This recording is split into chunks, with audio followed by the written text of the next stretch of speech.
right, everyone, welcome. We have a wonderful guest today. Her name is Jessica Rotondi. Hi. Sorry, I can't get my tripod set, but it's okay. You just go. Like, why are you doing this, Dennis? Just enough organization for our shitty show, but yeah. The Conan O'Brien one too. That, like, I can't even use because like it's gonna be fucking like copyrighted. We talked over it. We talked over it. It'll be okay. It'll be okay. If we do, I wanted to. No. But if we do get a copyright strike, David. Actually, Yeah.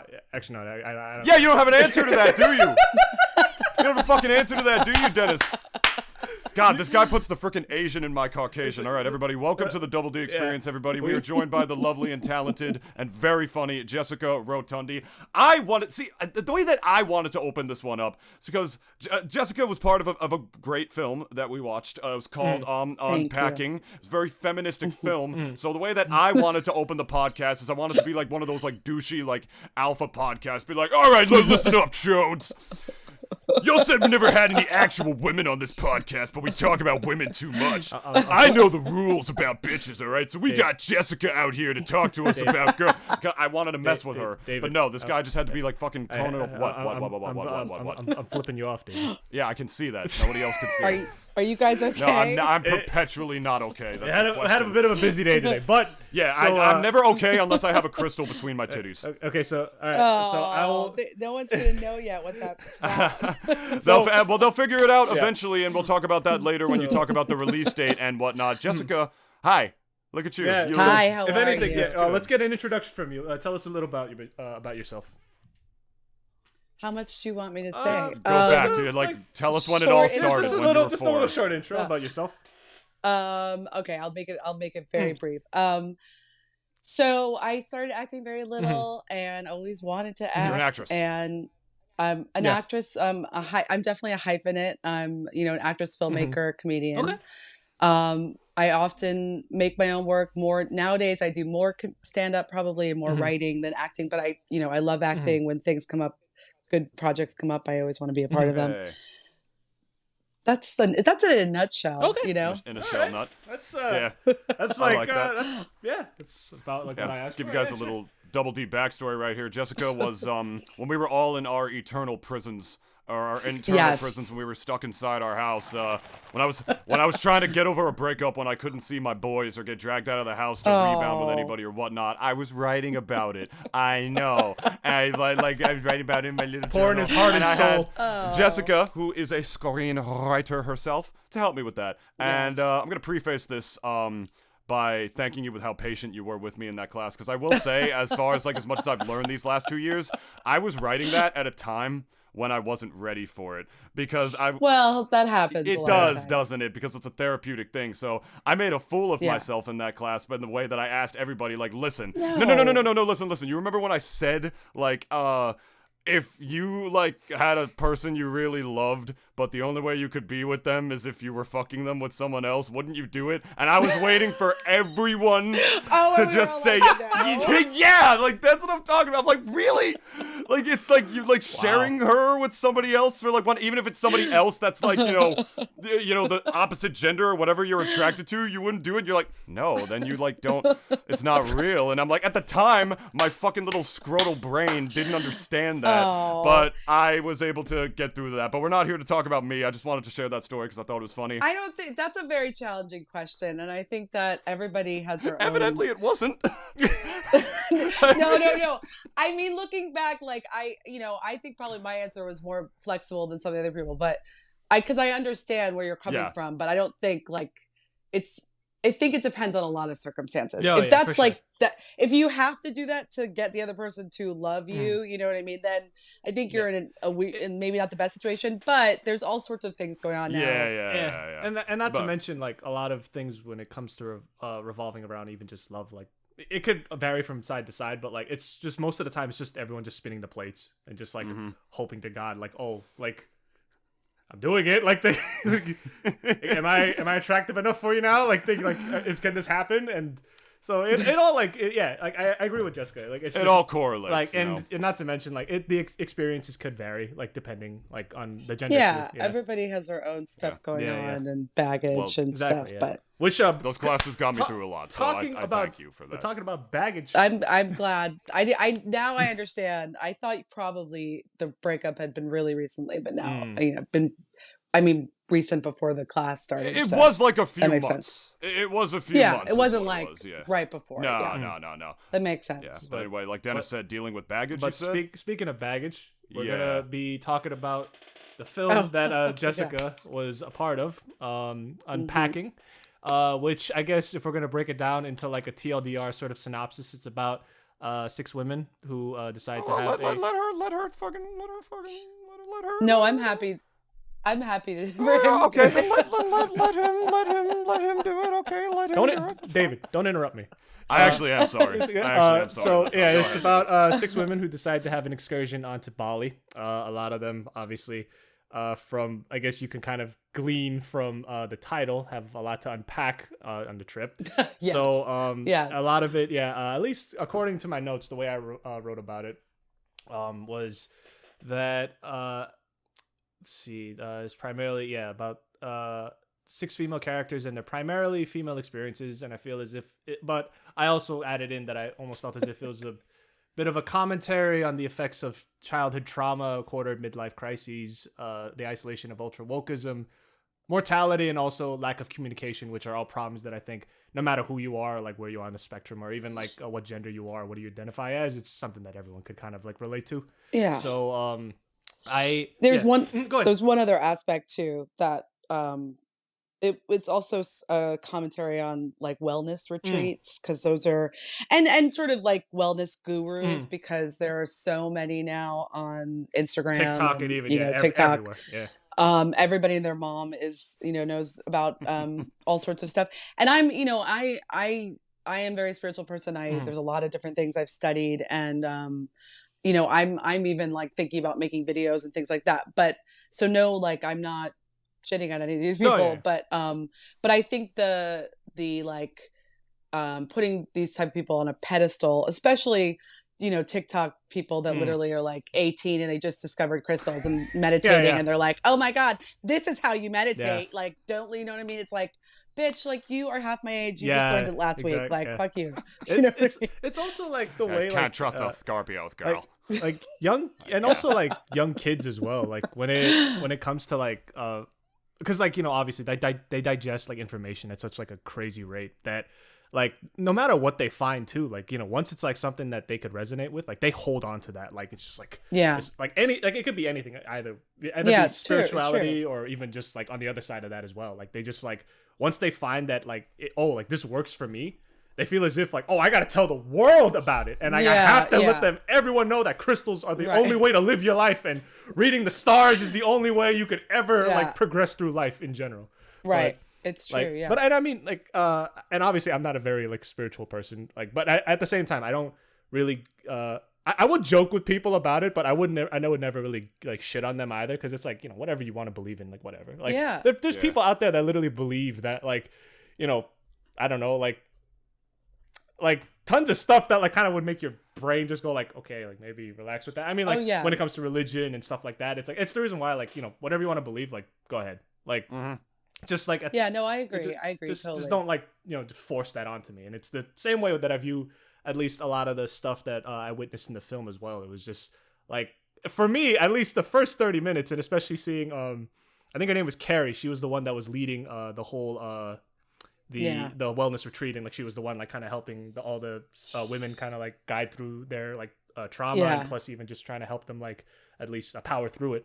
Like in my head, I was like, I forgot her name, but the one who was like really ultra woke in the movie, and like she gave her shit throughout the entire thing. Oh yeah. Ina, and like in my brain, I was like, I would be that girl, like if I was her, like, cause like this is like really like pushing it for me, like at least cause like again, like I'm like faux spiritual in a way. I like to believe like, yeah, there's like a lot of things out there in the world that like obviously we don't understand. And at the same time, like, you know, there's plenty of different methods for people that like they use to try to like get over trauma or even like just kind of get them through life. And like we all have our crutch in the end. Like so like at least in terms of that, like I didn't really give her a shit for it, but there was just parts where like the part where like everyone closed their eyes and then they were like saying like, oh, like with the mask part, like where everyone like had the masks on and like chanting around them. Yeah. I would have died laughing. I thought to myself, like this, if in real life, if that was like me in the center of that and all of like everyone, let's say I was with,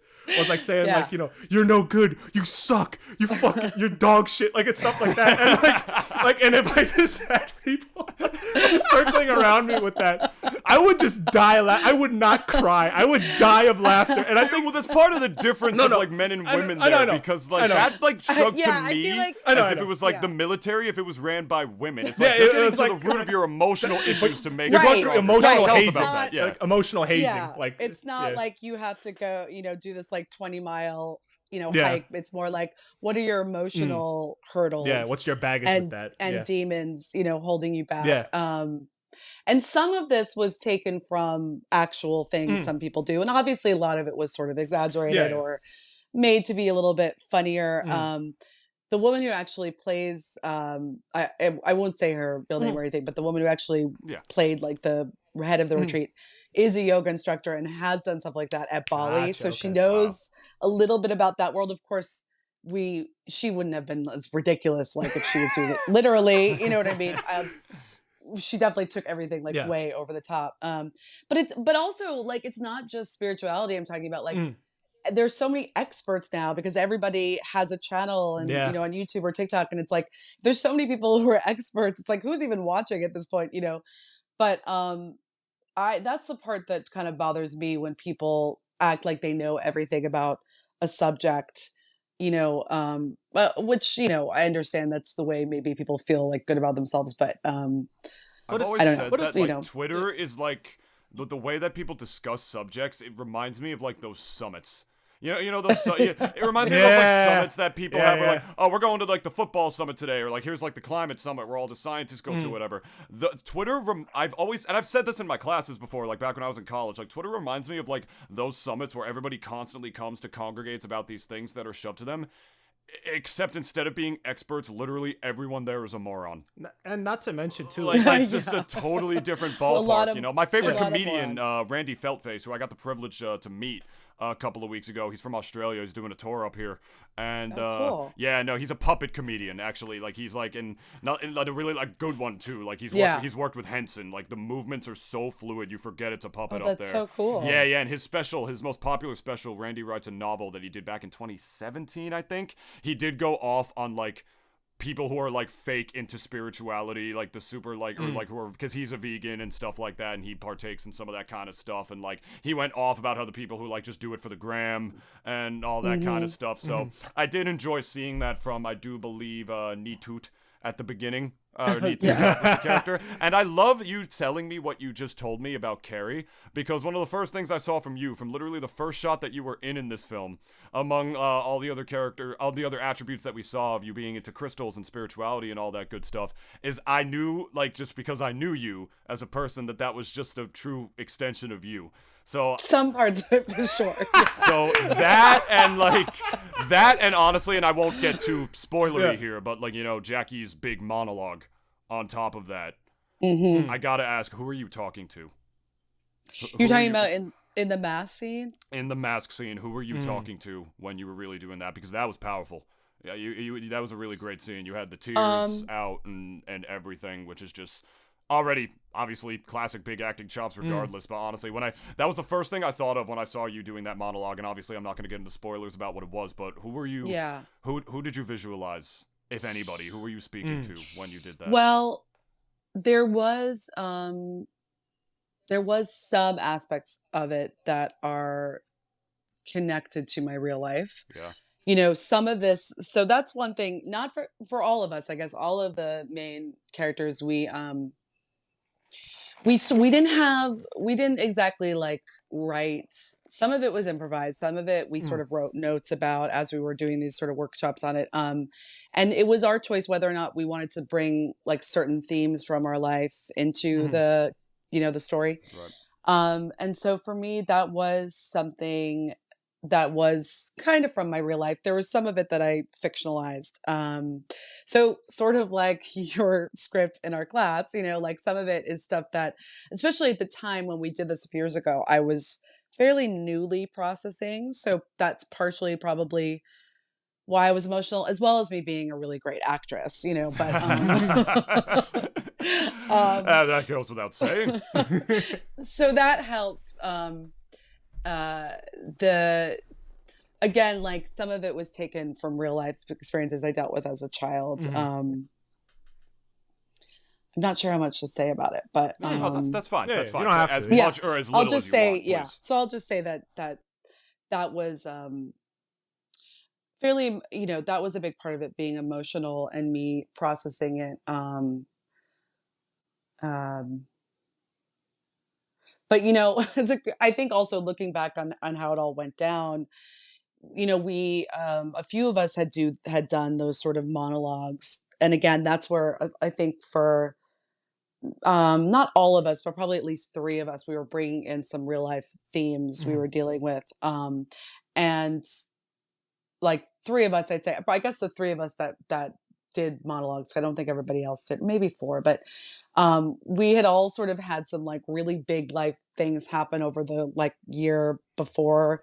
So I felt like we were all kind of processing a lot. And we all kind of we had like little breaks throughout the day, but we all did them like in a row for a few hours. And we had like 2 cameras going, we had just in general, very minimal crew, very minimal everything. But we only had to do, I think all of us had like maybe 2 or 3 takes for all of those, but we were all just getting like so emotional watching each other too, that like the emotions were just so high that like at one point I looked at Stephanie, who plays Enid, who's the one who's like a super bitch, or like, very, ultra not woke, but bullshit. ultra woke. Why am I here? But she, I told myself that would be me too. She sort of has like a 13-year-old, like, Same. like vibe, like a little bit of an angsty, bitchy. But she, of course, also is like very sweet as well in the movie. Truly has a good heart, and she is a good friend of mine. But she became a good friend of mine from the process. But I remember like looking at her, and especially because she's in character and sort of, I think, not that she was trying to be like, I don't care about this, but definitely was not like, as kind of like the rest of us are like, we really want to do this, and I look at her as I'm doing my, speech or monologue, and she's like, she's just like crying hysterically. And like, that almost affected me, I think, just as much, seeing her. So emotions affected. feed off of each other, like because I was like about to cry, I was sort of fighting it, and I look over at her and I just see like it just all broke down. It just broke down for you. And just I like, started that like, I think that was the part of like that, just like then I was like done. I was like, okay, the dam burst at that point. You just were holding it together, and then after that it's just like That's what the floodgates she's go. feeling it. I'm the same way too. It was an emotional day. I'll say. I think for me, it's like seeing others like kind of just breaking down like that, and obviously like classically speaking, like and I think like it's not as like prevalent, I guess, nowadays, but like classically speaking, obviously, as like men were taught to like not cry, but like I always thought like it's true. There's like at least moments I feel as if like if you're a guy, I'll give you a pass, because it's like certain things it's like you have to let yourself cry, like death of a loved one. I think like if more like guys cried to themselves, or even like, I don't know if you would do it to your friends, but I just think in general, if more men process their emotions, the world would be a much better place. That's also another thing this film reminded me of for sure, man. I was in a agree pretty, with that. I was in a pretty bad well. headspace before I recorded, before we even got here, and I took a walk. I laid at this pier that that sounds nice. I did. I laid at this pier that me and my ex used to go to, and I only went there because I like to take like those kind of walks and stuff, because honestly it's just like walking, having like the clear head in my air, in my space, just made it really good. And that was one of the things that really went through my mind, before we watched this film. sort of like it did with Every Woman, Life of a Truck Stop Stripper. It just reminded me what true feminism is really about, Charlie Brown, and that it's not just about bringing up women, you know, like, and also in a way, you know, like it's about equality as far as bringing up men. It reminded me that when women win, we all win.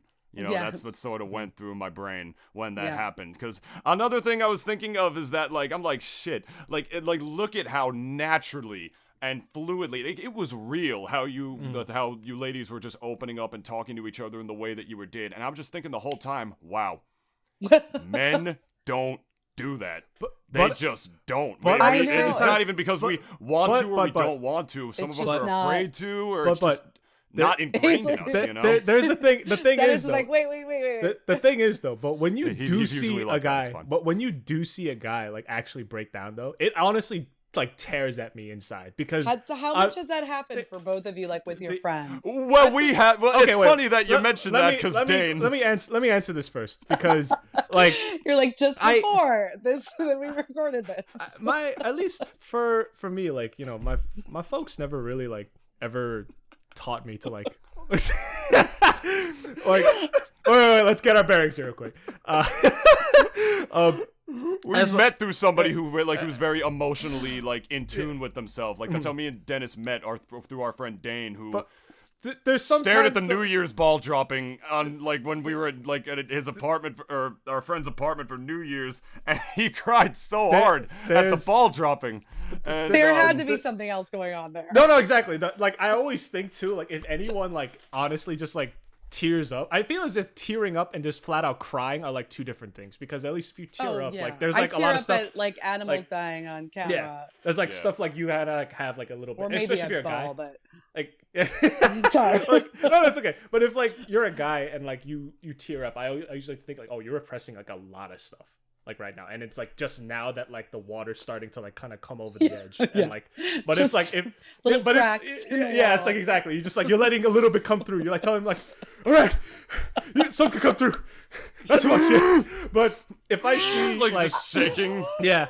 But if I'm not letting that shit go, But if I see like a guy like ugly crying, like just every like snot and everything, just like, just everything out my face. I honestly just think I mean I feel bad for both, but like when it comes to like just the whole like just letting everything out and just like snot everything, like just everything's just running down, like the waterworks are just on. I at least like to think that like if you're crying like that, it's almost just like a liberating kind of thing, because it's like, oh, like, you know, definitely like, can be.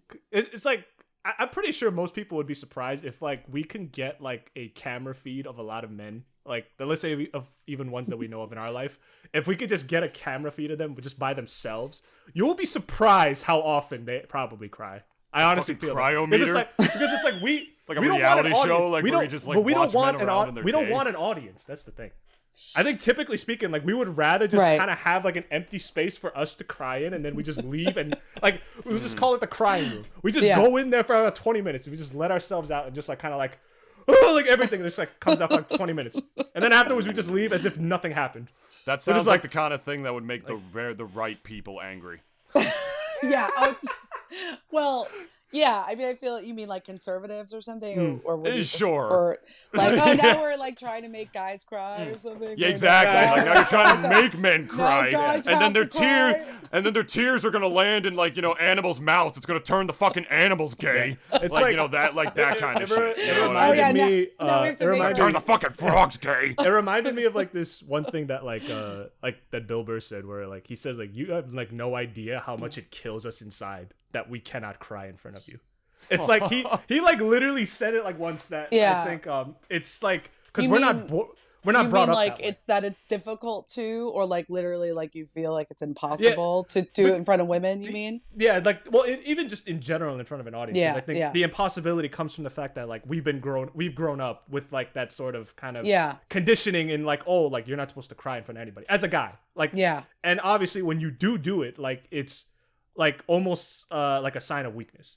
And then obviously when that sign of weakness like kind of like prevails and like kind of like is shown to everybody, it's almost as if like, oh, like you're losing like a part of yourself in a way.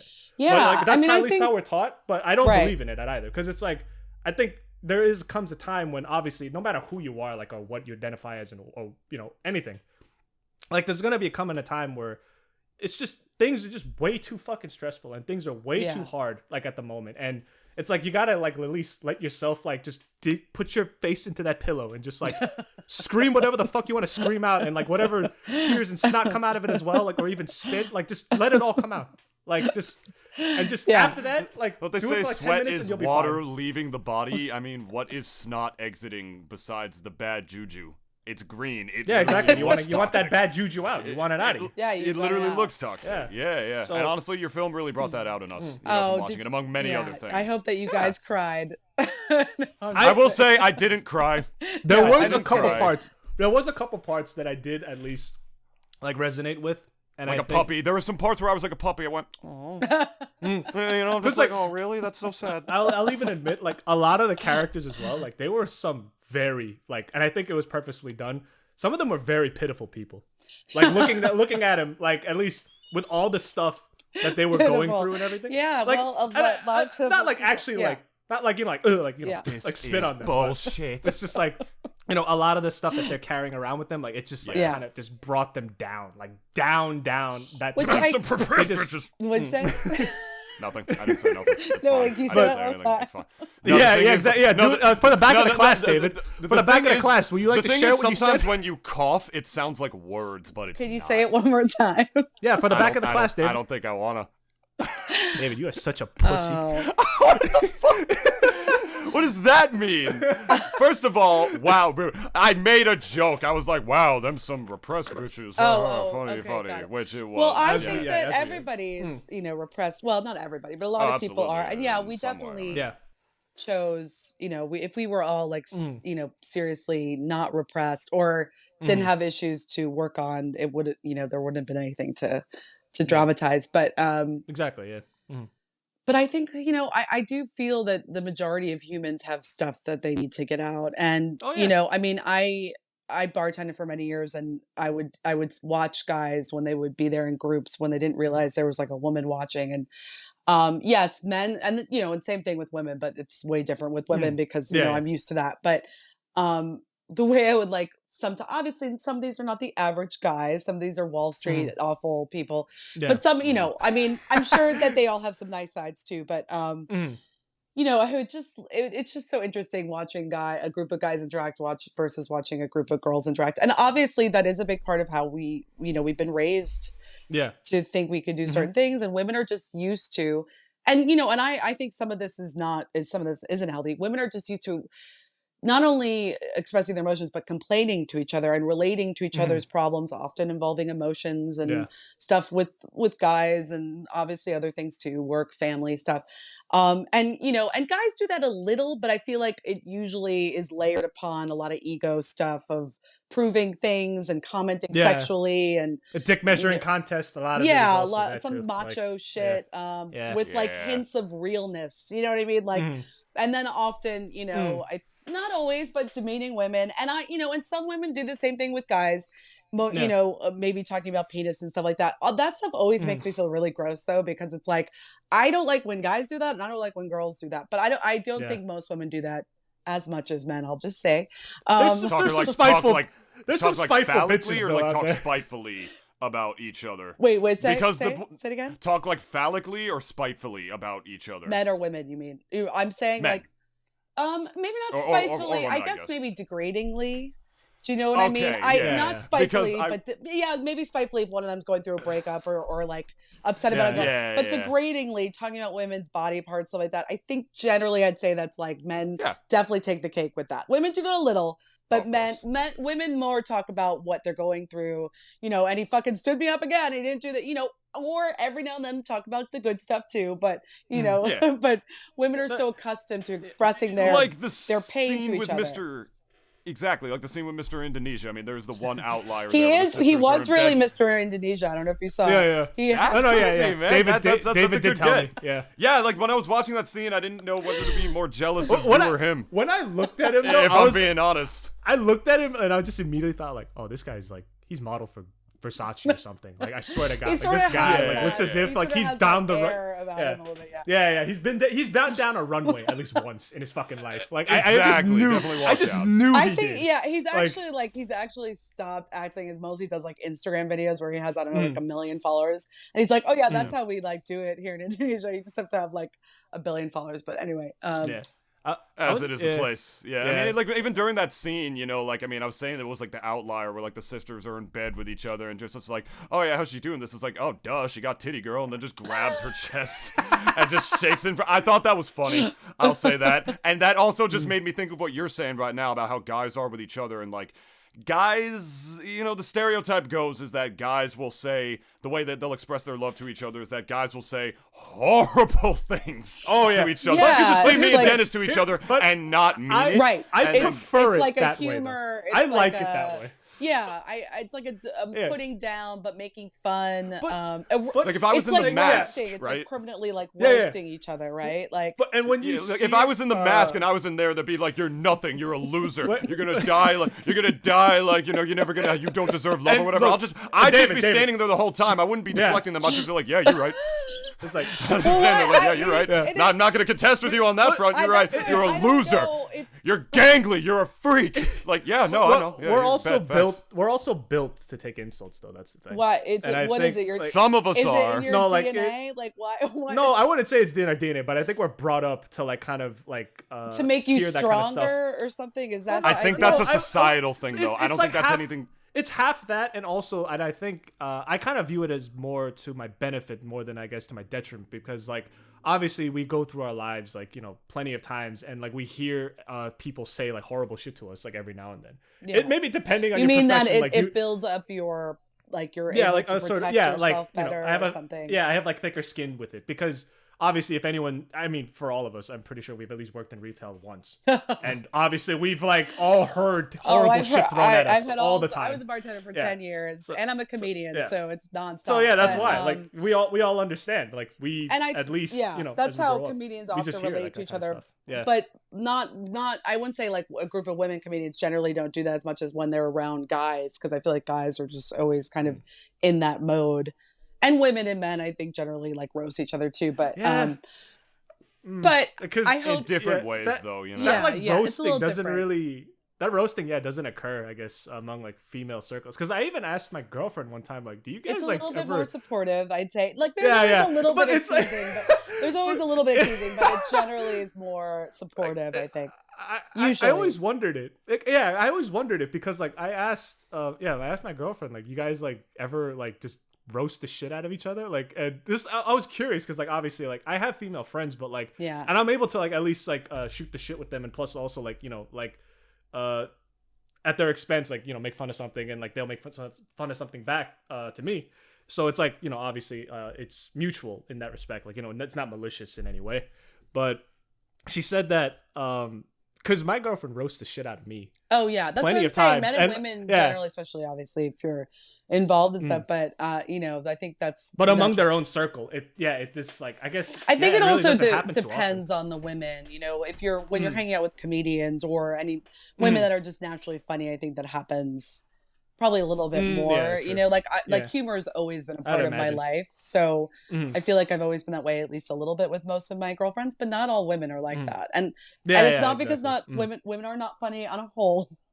But I think that women are just, although some aren't, of course, and some men aren't fucking funny. Like newsflash, Yeah, that ain't not the all truth, men yeah. are fucking funny, and I can tell you because a lot of them give me notes on my jokes, and they shouldn't. But Oh, that's cringe. I'm sorry. That's, so I'm cringe, like sorry. random dudes. Doesn't happen all the time, but sometimes. Mhm. But I just think as women, we maybe I don't. Again, it's like the same way you guys, the way you feel you're raised to like insult each other, or not express your emotions. We're kind of raised to express our emotions, depending on, obviously, I'm not saying we Yeah. all the best parents or anything, but Yeah, It's just that's as the a thing about how society, you're brought up. you know, we are No, allowed yeah. to Yeah, of express our emotions. Let's say we feel and all of that is a construct in the end too. Like at least everything that we've kind of been brought up to believe, like it's just all stuff that even our parents and their parents' like all kind of was grown up. Yeah. To, like, You gotta watch that though, because like when you're a kid, like sometimes like a guy will tease a girl, like when they're when they're like fourth graders, even younger or whatever, to be like, oh, if he hits you, Jason pulled my hair.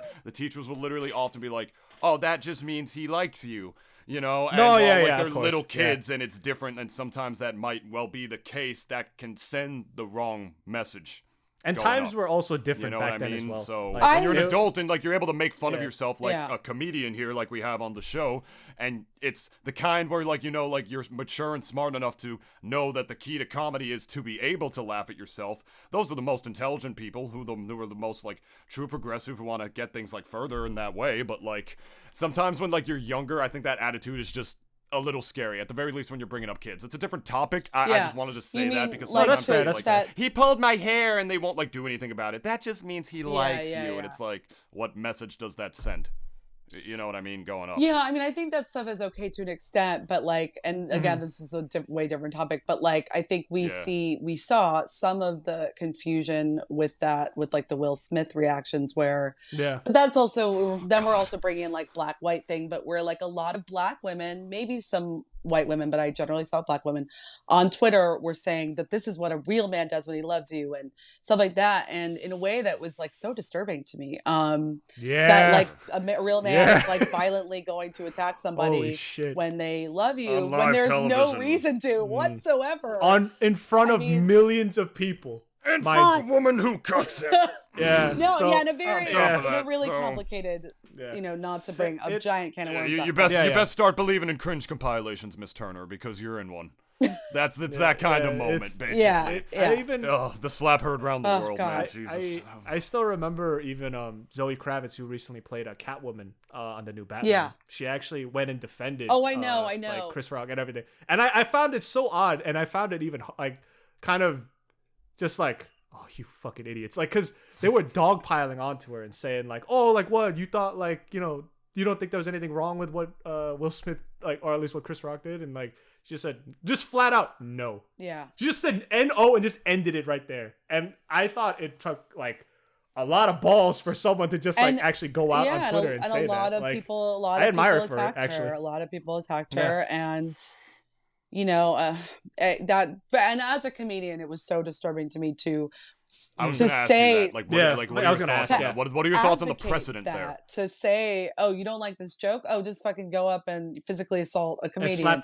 Oh yeah, big man. Yo, I like that was so alpha, man. I got a hetero boner for Will when that went down. And then after that, all your movie deals fall through. Yeah, right. like 10 years banned. And you heard about that? 10 years. That Best Actor Oscar, he's going to look at that in his house every day. Which is just going to remind him which is what's so going funny, on there. Considering like the association behind like the Oscars, they were actually almost defending him. Oh my God. And then they realized the backlash is way too big. We have to go back on that right now. After it happened, or when they because the day of in a couple days. They didn't take him away, but they didn't bring security. Yeah, they didn't bring security like to take him away or anything, and obviously like there was more stuff that did come into light, as you said. Yeah. But it definitely felt to me as if like at first, until they realized that because I think at least for the first couple of days it was like 50-50 right down the middle, and then they started to realize that there's actually a lot more people that are actually against with what he did. So then I feel as if they backpedaled because they realized like, oh, we can't really be defending a guy like that, but at the same time he's also Will Smith. So we can't just permanently ban him from the Oscars forever. So you have a 10-year ban. And then of course I think a lot of people thought they went overboard, but also like I don't think it was. Yeah, I mean I doubt he's gonna be nominated a lot more. I mean he's a good actor, but he's not like the best actor ever. And but it's also like I guess also just me with the bias. Like I grew up with him. Yeah. And like obviously the Will Smith that I knew of like back in the 90s and even a bit towards the early 2000s, it was like, I was like he's been in so much stuff that like I grew up with, like Men in Black and even obviously of course Fresh Prince, which that reboot looks as if it's not going to be happening anytime soon. Well, also that looks now, so at this dumb. Point. Like the serious version. Like, come on. Pull it back like a drama. Yeah, exactly. I thought, and like, considering, really... and Uncle Phil is also like the actor who played him is obviously like has passed like since years ago. And so it just seems as if it's gonna. So there was nobody involved that was from the old one, right? That was all. I mean, it was supposed to be a complete retake or some sort of retelling as like a drama, and like Fresh Prince already had some dramatic moments. Yeah, but sometimes the comedy is what brings you into that for people who wouldn't otherwise be into there. So to sort of take that away, in my opinion, like kind of defeats the purpose of the Fresh Prince. As more gritty or like realistic, quote unquote, as they were trying to make it seem to be, it felt like they were doing that because they thought it would sell. You know, yeah, I mean, like it's Fresh Prince again. You know, like they tried to hide it, but like that boardroom meeting clearly had the wrong people, like the wrong minds in there that day discussing how to like kind of go about the show. Maybe, and I think, but like, everything always kind of begins and ends like in the writing room. I feel because if a show's or even a movie's writing is terrible right off the bat, then the whole thing is just going to suffer. Like I feel as if right off the bat, like because. It really all depends on like who you have writing that script and also who you have as a producer and also like the creative minds around them discussing like, oh, like how are we supposed to like, let's say bring this idea to life. Well, that was wasn't it from some people that made their own, like they made their own fan fiction. What do you call that shit? Like a serious. What you mean 50 Shades of Grey? No, no, the serious that Fresh shit was a Prince fan of fiction. Bel-Air. I don't know. To be honest, I don't know that much. Okay, yeah. Supposedly, some fans made their own like serious version of Fresh Prince, and then Will Smith heard of it or saw it, and then was like, "I'll produce. Of course, I'll executive produce this," and you know, and that's when they got it made. Righto. Yeah. What did back to Unpacking, though, what would you... This is one question I don't think we asked yet. What were some challenges that you faced when, like, making this production? Like, did any of the monkeys attack any of you? No. At some point? Oh, my God. Oh, yeah, David, way to steal my fucking questions, you asshole. I was just going back to it in the interest of time, I really wish we had more time to spend with the monkeys. Yeah. Okay, you get a question, I get a question. Go. I really wish we had spent time with the monkeys, to be more time with them, but that was it's a different part of Bali. We were only there for a day. Mm. Although we all went back there after we were done with the shoot, and I love the monkeys. So nice. I will say, I don't know. I'm again like not, we haven't started doing podcasts, so I don't know for sure who cares when I say what, but. There was one person nervous about the monkeys, not in the film, but involved with the film. So like I think she has like a fear of monkeys or something. So she like didn't want to come with us when we were shooting that. I was like, yeah. I love the monkeys. Now, of course, like once you actually start watching the monkeys and seeing a lot of stuff going on, they can be very intense and very aggressive. Yeah. I will also add that so after we're done with the film, and then a few of us spent a few days in Bali, where the monkeys are, which is a big city in Bali that's really popular. We went to the monkey.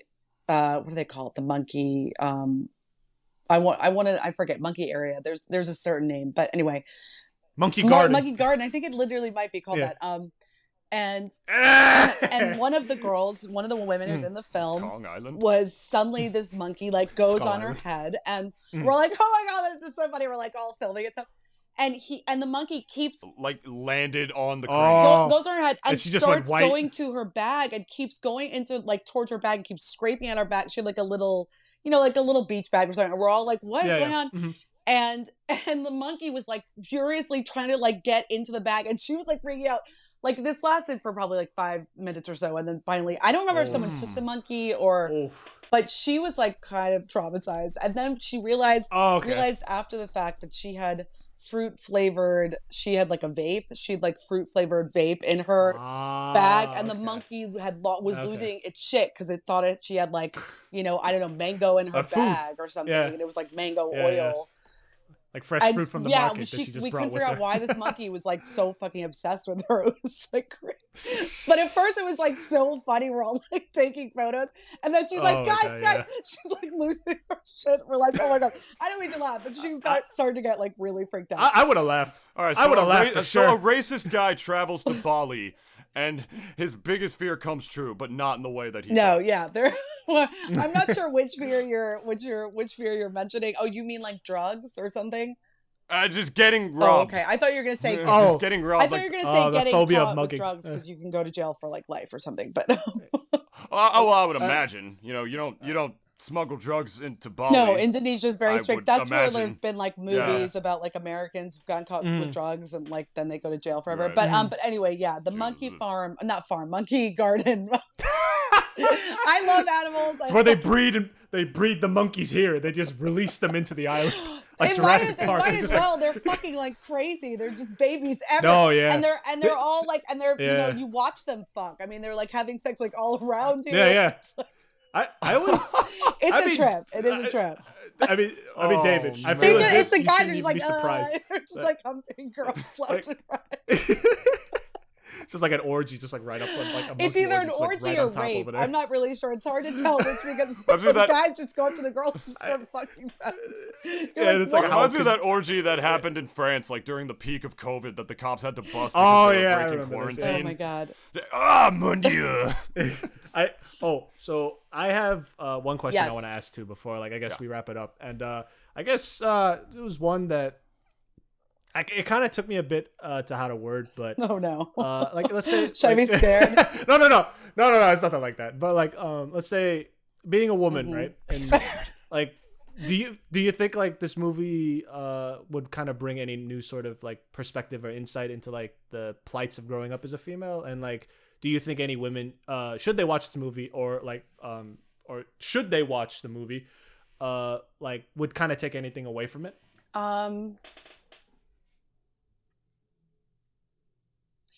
I mean, I don't think I think that depending on the woman, some of these things will not be anything new or groundbreaking, but maybe for some it will be.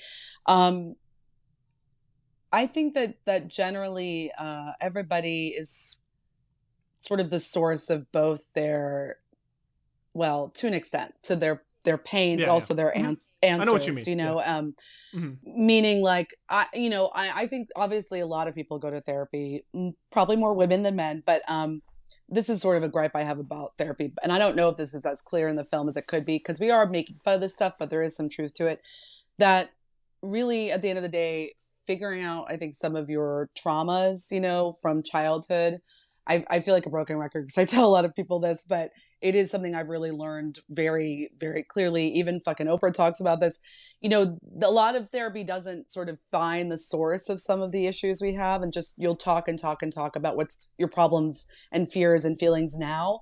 But until you get to the source of some of your traumas, and trauma is a very subjective word. So I think a lot of time I say that word, people are like, well, I wasn't raped and my parents were great and all this stuff. It's like, well, everything was traumatizing when you were a child. And so you have to sort of unpeel these things and treat it, give yourself, sort of be delicate, but also really try to understand that stuff is where a lot of things started. A lot of bad patterns, a lot of like ego behaviors to cover up things. So if you can kind of work on some of those things, it can really be the source of unlocking and, changing some of the things that have held you back, I'd even like kind of equate it to like that one quote I think a lot of people would know where it's like you look into the abyss and like obviously like you keep looking back at it and you don't look away. It's just like totally. A lot of like a lot of it, I think I feel as if kind of can be equated to something like that. It's not as scary as people think. I think a lot of people think these things have to be so scary and so challenging to deal with trauma. And again, I think the word itself maybe sounds intimidating. Which again, it's subjective, guys. But these things really don't have to be. And what does that mean? Like you cry for like a little bit, and oh my God, that's so bad. And often, getting in touch with those feelings is exactly what stops causing you so much more pain and problems. You know what I mean? Like, I don't think it has to be that difficult to let these things heal if you can really truly express the emotions behind them. Yeah, and I know like I kind of made it seem as if before that like I don't like I'm not into my emotions. No, now we know you don't like emotions. Like, you just no.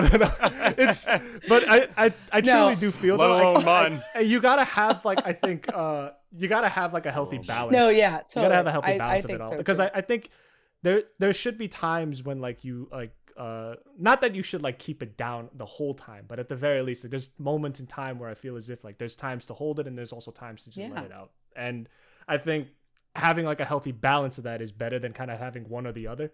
Because I've dealt with overly emotionally people in my life, and I just kind of like, after hearing the same story for 2 weeks straight, you kind of wish it was acceptable to tell them. Like, that's a different. Could you just stop? Yeah. Like you telling the same story every 2 weeks, and at the same time, well, that's sort of like, what I'm talking about too. It's like a lot of people think that you know they whatever they're going through right now is the beginning of these things. It's like, okay, no, this is a pattern. Probably you're being triggered because of stuff that happened in your childhood. Like, figure that shit out, and you'll be not as triggered as an adult by these things. You know? Yeah. And people think that, like when we're like as very emotional as like children, especially like around high school and even like towards college years, like that's when like our like not only our hormones but like everything's just going like insane. Like, especially with like the expectations that we kind of thrust upon ourselves, or that we even have thrust upon ourselves by other people, like let's say i.e. our parents or whoever. Like all of that just kind of mounts and mounts and mounts, and it's just like more and more and more just pile onto it, and eventually like obviously like we just can't hold it anymore, and we just get overwhelmed by it in the end. And I usually think too that like and I mean it's kind of grim, I guess, but like a lot of people think that like that'll stop after college, but believe it or not, like a lot of it also still like is very much there, but just in different forms when we're like working or like just functioning adults. It's like true. After college and stuff and everything, like we kind of deal with our own shit sandwich, like as I always hear from Bill Burr. Like we always he does kind say of deal that, with our own. God.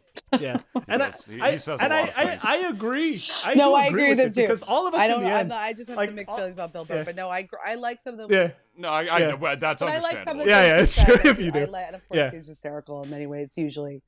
We should just take we should just like get like a respectable safe distance away and just like LeBron like some amethyst crystals like into the shirts of like all like the college and like, you know, high schoolers like around everywhere. Just go like whoop, like just so like no nothing, just like and it'll solve everything. I mean it'll probably go right through their shirts unless they like just catch it or whatever, but you know, it works. If there's any, if the real moral of the story here is that it works. Yeah. If Unpacking taught me anything, that it doesn't matter what your gender is, putting a crystal between your titties. They're gonna have to see the film in order to understand what you're talking about. But of course. Obviously, guys, don't want to spoil or anything. You have to see what she advises. Lovely. And so just, I guess, some closing thoughts, I guess, from all of us before we wrap this up. Yeah, I think at least the film, even though, like, it's primarily a very female sort of experience, at least the experiences that we see that are mostly female. I think just because at the very least, like, all that stuff that I mentioned before, like, around, like, minute 10, like, was all stuff that I feel as if everyone sort of kind of goes through. Like, no matter who or what or like, you kind of identify as, like, everyone goes through this shit. And obviously everyone in this room that like, you know, who are talking today, we've all felt it too. And at the very least, like, just kind of know that like, you know, however you like deal with your trauma, like, you know, whatever method you need to do, like, go ahead and do it. But I mean, you know, just within like reason, within like, you know, not like, don't go off and do like a drug overdose or something because like you can't deal with your problem. Don't do drugs. Like, obviously, like, so like within like maybe drink a bit, you know, like, but not to like, you know, where you're blackout drunk and you're just like passed out on the fucking bar floor and like you wake up at 6 a.m. in the morning and the barkeep has to tell you to get the fuck out of here. But like obviously, like, within reason. And I think I'm sure you've done that before. Who, me?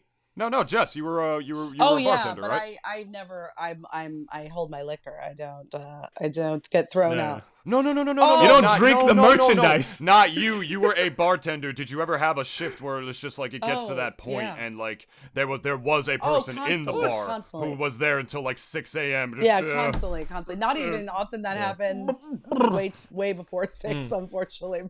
No. I was not accusing you of like drinking yourself to oblivion until 6 a.m. I mean, I definitely did that too, but I you know, right. I wasn't ever like thrown out of a bar. Was my point. Right. And obviously, like, as far as like trauma goes, it's very subjective. And obviously, like, whatever you're going through, like, you know, it's like, just know that, you know, the first point of like kind of, I guess, attack to try to I guess deal with it is to obviously, like, figure out what it was, pinpoint Right. the source of it first. Yeah, and I will say that at the same time, it's usually better to just it's usually better to like to show, not tell in film. I learned that from you, Jess. Yeah, So, you did. Like, Yeah. so I've yeah, you did. Yeah, you did. So I find that a film where like communication was just like sort of one of the themes films, like having it still be good is like very impressive. Not to compare Unpacking to like a Tarantino film, but there's a lot of dialogue. There's a lot of dialogue that you got away with, which is already a very difficult enough thing to do in its own right. So honestly, I thought that was impressive in and of itself, like for the film to go on. So Thank you so much. No, of course, yeah, no, like we certainly enjoyed it. I've seen astronomically worse independent films. Back in college, they made us watch slideshows of moths. Oh, They once showed me a slideshow of a fucking moth. Oh. And we had to talk about it. Is that true? Yeah, I'm dead serious. I'm like, well, it was a moth. Like, I'll tell you that it was a moth. Not like like a moth, not Mothra, like from Godzilla. Mothra. Not Mothra. Yeah, Just or like a the fucking Mothra, or like the Mothra superhero. Like, why was there no post-credit scene? What the hell? The hell, Jess? Every good movie in 2022 needs a fucking post-credit scene, there wasn't one. Oh yeah, I forgot that's like the thing now. Yeah, it's like the thing now. It would have been insane if like after like the credits roll, like Carrie's just there like on the shore again, and then her assistant comes over and says, "Hey, the new batch of women are here too," and it's just like 6 new women that just like come onto the island. Bro, like rinse and repeat again. So, bro, that's the UCU, the Unpacking Cinematic Universe. I know. I think we would have done that if honestly we had more of a budget. Right. I would have actually like been. Oh shit! They have a post-credit scene. Unpacking's part of Marvel. Well, sorry that we didn't have that guy. It's okay.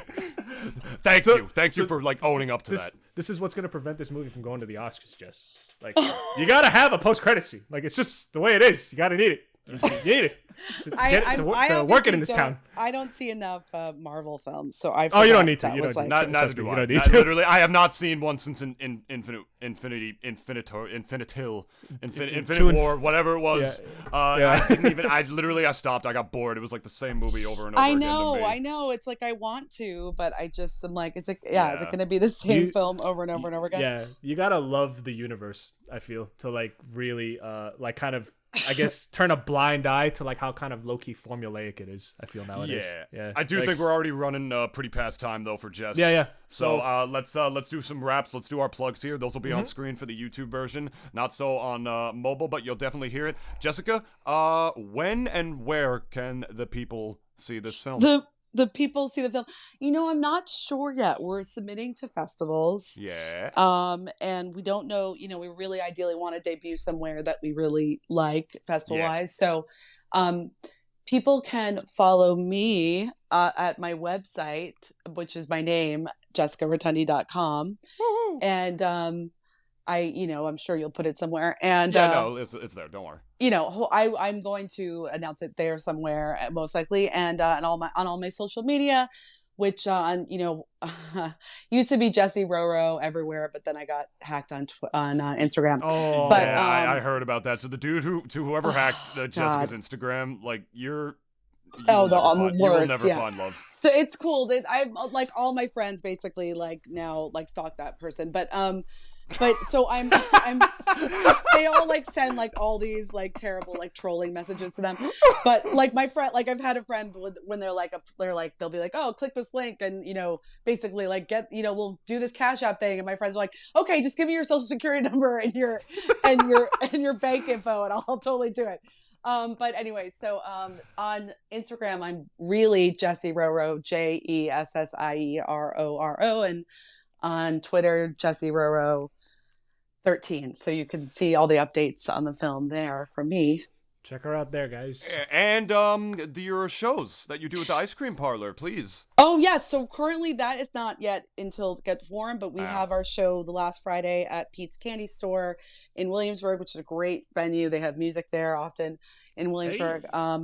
That is usually the last Friday of every month. This one, it's going to be the third Friday, I think the 22nd at 7 p.m. We have some of the top comedians. We currently, this next show, we have somebody who's been on The Tonight Show and is an SNL writer, and really great people. So check it out. And we also do psychic readings, so it should be really fun.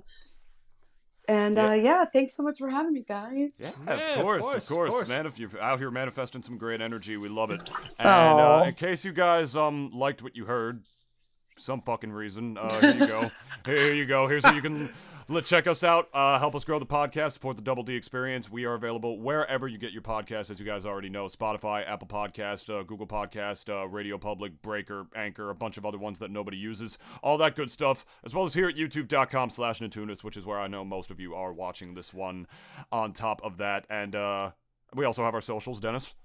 We got, I was going to say Facebook again.